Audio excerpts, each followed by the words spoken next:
Ogni sera fra i rumori di serrande che si abbassano e gli scoppi dei motori delle macchine che passano, alla luce dei lampioni che si sono accesi appena, puoi assistere agli amori che si fan prima di cena.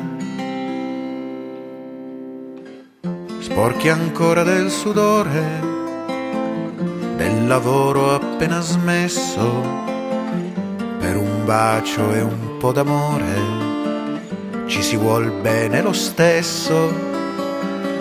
Basta già quell'ora sola per tenersi per le mani e per darsi la parola di vedersi all'indomani.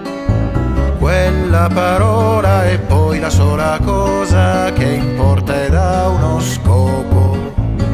Ci fa sembrare un po' meno noiosa la vita il giorno dopo. Anche domani non ci potrà mancare qualcosa da aspettare. Le domeniche che piove, guardi i vetri che si bagnano e la goccia che si muove e le gocce che ristagnano. Quando il buio poi è venuto nell'oscuro della stanza, tu ti accorgi che hai perduto tutto un giorno di vacanza.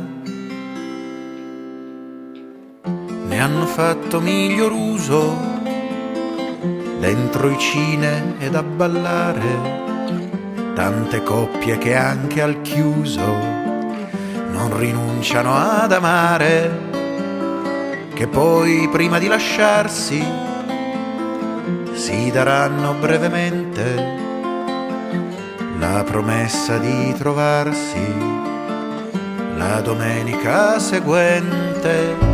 Questa promessa è poi la sola cosa che importa ed ha uno scopo. Ci fa sembrare un po' meno noiosa la settimana dopo.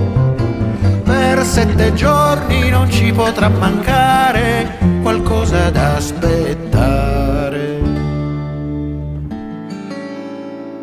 Se tu vuoi che nel momento che vi avete da lasciare non si senta lo spavento di non saper più cosa fare, se la tua vita normale in assenza del tuo amore vuoi che resti tale e quale e persino un po' migliore,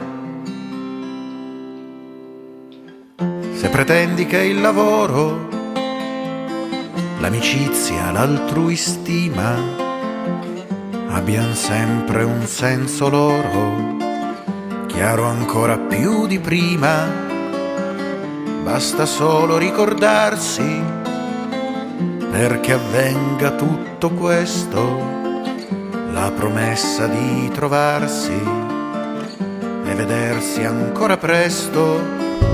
Questa promessa è poi la sola cosa che abbia un valore vero. Ti fa sembrare un po' color di rosa il mondo, anche il più nero. Basta che non ci debba mai mancare qualcosa da aspettare. La la